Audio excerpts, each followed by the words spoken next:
What up, what up, what up, what up? Welcome to Wrong Notes. It's our first podcast. I'm excited.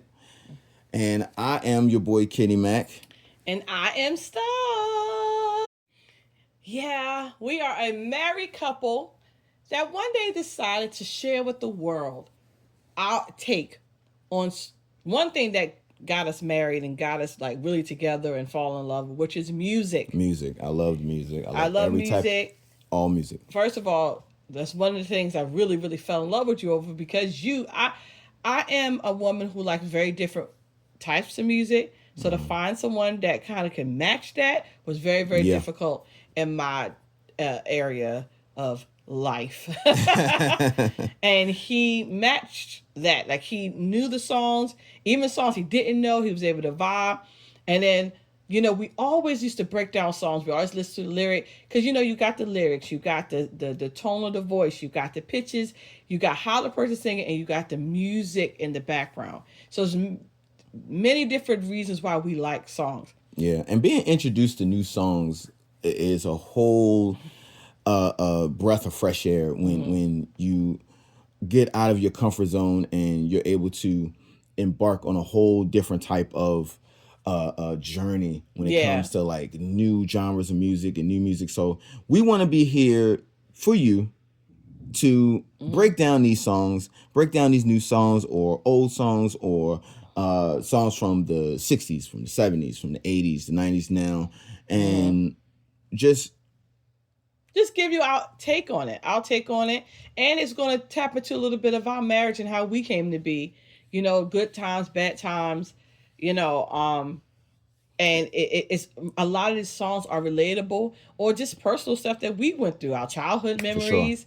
And we just want to share. We've been doing this for a very, very long time, just on our own, and we'll laugh, we'll joke, and then we was like, let's share it with the world, because I know a lot of people out there either you don't do this or you do understand, but we just want to share it. Yeah, man, we're gonna be digging into songs. We're gonna be giving you fun facts, stories, the backgrounds, things to make you laugh about it, and we're definitely gonna be controversial because I gotta represent for my homies. I gotta represent for my husband, for the husbands out there. I gotta rep for y'all, man, because these ladies be tripping. Well, we're tripping because you know what? We're gonna stop. We're gonna get into it. We're gonna get into it. All right. So our first song that we chose, one day we was just sitting around just listening to oldies, which we do from time to time, and it is called "Midnight Train to Georgia" by Gladys Knight and the Pimps. I mean, I keep saying pimps. And not pimps. Pips. It's pips. Pips. Pips. Oh, I'm sorry. I'm sorry, Miss Gladys. I'm sorry, Mrs. Gladys. And the pips. I keep saying pimps. Like, because you want her to be a pimp. No, that's what you want. No, I don't want to be a pimp. I don't. It just slips out that way. So anyway, if you listen to the lyrics, okay, is the song generally is about a woman, riding for her man. She is, they're in LA and they're jamming and he's trying to make it in the music business, and he's just a failure at it. He just fails, and he decided to go back into a simpler life in Georgia, and sold the car and he left. Now this is the thing: he went back to Georgia in the midnight train to Georgia. I guess they left at midnight, obviously. But my question about this whole thing, so because he didn't make it in LA, because he said he couldn't do it, he just didn't have the talent. I gotta pack up my stuff and go to Georgia with you. See, that's the problem I'm having with this song. Now, the thing is, you don't understand the real crux of this whole song. I really don't, because to me, it sounds like I don't matter, because you didn't make it to LA, so now I got to go to Georgia with you because you failed? I'm confused. It's a song about women being submissive and about a woman being loyal to her man regardless of what he's going through. Okay, she's gonna be right by his side. Okay, so straight up. All right, I get that. So she just don't matter. So what she's going through, and with her dreams and everything she did just don't matter no more. Well, let's step back and let's go back into that time, during that time, and because this was. Give us a little bit of history on. Oh well, a little background. The song on was this. written by a man named Jim Weatherly back in 1972. So good. So during that time, a little different for women. He was on the phone. This is funny though. This with Farrah Fawcett.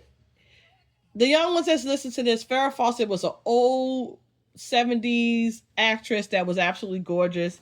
And, she was beautiful for that time. And he was on the phone with her, and she said she was catching a midnight plane to Houston. And he said it stuck with him. That song stuck with him, that she's going back. And he decided to write a song based off of that title. And he gave it to Cicely Houston. Hey. Do you know who Cicely Houston is, Kendall? Yeah, that's Whitney Houston's mom. Whitney Houston's mom. Yeah, straight up. She was a singer before Whitney. She was actually pretty popular in the gospel world. But anywho, so she, she changed the word. She told him to change it to Georgia and Train. So then it became Midnight Train to Georgia. And the lyrics was tweaked a little bit, and it came the song. It came to be in 1973, which hit number 1 on the Billboard charts. Hot 100. It was in the Hall of Fame, the whole 9. They won a Grammy based off the fact that a woman said, screw her life, and she's going to leave her life to go to Georgia with a man who's a loser. And that set the precedent for what women should have been doing back then. Yeah, you better say back then. Like, why you say should be? Like, why is that automatically we have to because do? We're the breadwinners. Hold on. We had no choice at that time. And back Absolutely. then, anywho. We were the breadwinners. So being the breadwinners and being one of those type of relationships where when you're in the music industry, there's a lot of risk you got to take. You got to take a lot of risk when it comes to that type of lifestyle. So what she did was she said, I got to be with him. Because of the fact that she probably didn't have any money or anything she didn't have anything to go off of. So he was the breadwinner. So he was like, look, I did this whole LA thing. It wasn't working. And I'm going to go ahead and make these moves and take us to the next level. Okay, so let me ask you this. So if it was vice versa, I'm the breadwinner, even though this is 1973, 72, around that time, the 70s in general. Women, trying to get their rights and everything, trying to have, at least some type of equal pay. But so if it's, the roles was reversed, I'm with LA, I'm the breadwinner, you're just chilling, watching the kids, doing your thing, and I decided, look, this ain't working for me, let's pack up our stuff and go to Georgia because I'm done with this life. Would you follow me? No. That's some bull crap. So why wouldn't you follow me? What would be the difference? If your sole reason is because you were the breadwinner, if I was the breadwinner, so you should be following me. No. Why? Well, okay. It's a lot of onions. I mean, it's a lot of. First of all, I still have to be a man. Okay, I still have to. I still gotta hold it down as your husband and take you to where you need to be. Now, if you are the breadwinner, you're making the money. There's still levels to a marriage where he still has to be the man of the house. He still has to make sure he take care of a lot of stuff and do a lot of things. So if you decide to pack up and take everything to the next level. Because I'm the breadwinner. So if I'm going back to Georgia because whatever I was doing there wasn't working, how does that belittle you being a husband? Like you're being loyal to me. Yeah, you're also being loyal the same way women should be. I mean, so understood. So why do we have to be submissive and loyal? But when it comes to the reverse, why don't you have to be submissive and loyal when I'm the breadwinner? Well, in this day and age, 2025, I don't think that would fly. Yeah. Just because it's all about building the brand nowadays. So a lot of people are building their own legacy And if he decides to pack up and roll out, she'll be like, deuces. Yeah, You know, I got my own thing going on. Goodbye. Because if I got my stuff rolling and you just didn't make it, you know, I'm be like, you know, I'm gonna give you the positive affirmation, say you could do it, Like, baby, you're the stuff. But I got my stuff going on here, so either we're gonna have a long distance relationship, or we're just gonna be, you know, kicking it, you know, two different places. But personally, you know, back in let's realistically go back to 1970. Now, I personally can't fathom that because I was born in this time. Mm-hmm. But using my common sense, yeah. If this is the man you love, back then it was all about loyalty to women, and we had to rely on you guys. So whatever you did, whichever way you went, it was always about us loving the man, and loving the man. Yeah. So if it was all about loving the man, Yep. we had to go where the love is. As she said, and I quote, "I'd rather be in his world than be without him in mine." So that definitely indicates love. Like she was definitely in love with him. So she would rather give up all the shit that she was doing. Yeah. And what she had going on, her family, whatever, and go be with him, because it's family, her friends, and whatever she's doing don't mean that much unless he's there. Yeah. Yeah. So I would rather go down there. I just don't know, as a woman of 2025, that I would do that. Like, I just don't know if I would pack up my stuff, whether you're the breadwinner or not. Now, like I said, if I have nothing else going on, it's nothing happening, I don't know if I can confidently say, yeah, I love this man so much, and I'd rather be with him in his world than here with all of the family and friends that I love, that I developed and nurtured for many, many years, because I just want to love him so much. I don't know if I can do that. Yeah. And it comes with a certain level of responsibility too, because if she's willing to do that, and he's willing to make that sacrifice and sell his car and roll out, and he's like, I'm gone. I'm not even thinking this out. This is too much for me. I'm out of here. I'm the next train smoking. Midnight. I'm out.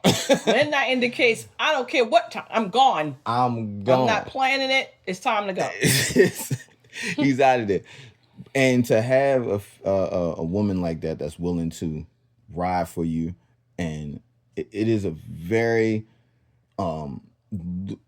loyal song. Mm-hmm. It's like, look, it's about loyalty and love, and it also falls under you want to love somebody, but when you marry someone, that's somebody you can't live without.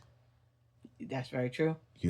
So if she's ready to roll out, and he's like, look, I'm out of here, and she's like, I'm going, I gotta be with him. Mm-hmm. That's just where it is. Yeah. You can't beat that. And furthermore, if I did that, you gonna be on that next train smoking with me. No, the hell I'm not. Well, see, here we go. First of all, okay, now you want to pertain to us personally, bruh. Mm-hmm. We have children. So if you want to take your little narrow ass to Georgia, first of all, Georgia. You like my booty. I have a nice booty. Yes. But Georgia, you want to randomly, first of all, okay, you're going back to a simpler way to live because you couldn't make it here, personally with our own lives. What you couldn't make here? Like, I'm confused. We got to go to Georgia. Now, if you're going to Georgia because, the cost of living is a little bit better than where we currently are located. Yeah, yes, right. We're going to talk about it and have a good discussion because you have more people involved than me just being silly. Like, I just love him so much. I just love him. I can't be in this world without him. Oh my God. No, that's it. Hey, but you know what? It also, when you think about it, it also falls under that syndrome when somebody's going through something, you love that person, and they're going through something, and they're complaining to you or they're venting to you about how life is just too hard.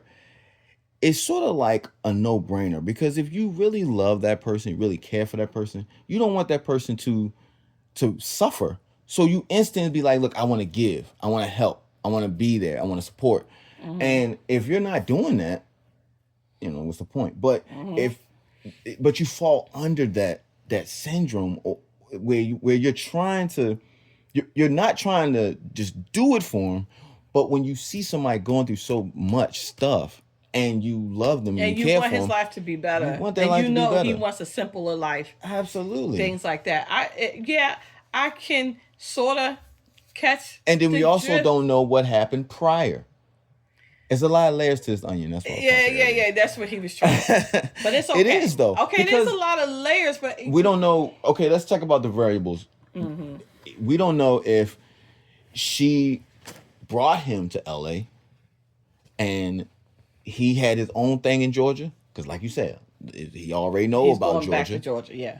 They came there. He probably went to support her. You ain't know that. Because he probably left Georgia to go with her. They try to make it or whatever the case may be. It ain't working for him. So he's rolling out. So by default, she's like, look, you did it for me. I'm going to do it for you. We don't know how that might work out, you know. Yeah. But like my problem, like I said in my previous statements, Mm-hmm. is it's like, why is it automatically, you just leaving with him? And I get the loyalty, and I think that's so generally sweet and romantic and loving and beautiful. Mm-hmm. But I just can't do it. I'm sorry. And I love you. I really do. I really do, Kenny. You're the best. You're the best, better than all the rest. Mm-hmm. But I don't know if I'm capable of packing up and leaving, because I just rather be in your world. But see, I'll that's cry, what I'm though. saying. But see, I'll you cry. don't know if we don't know what happened prior. I'll cry, though. I would. That's I'll be crazy. sad. I'll talk to my That's friends. I will cry like, there you go. You gotta That's go back to dirty. Georgia because he can't That's make dirty. it here. He couldn't make it. You don't But care. I do care.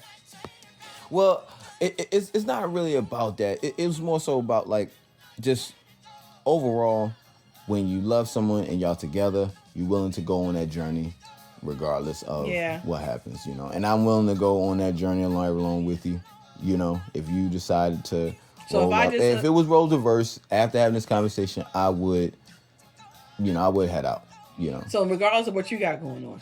So if you got stuff going on. Now, if I had something going on, no.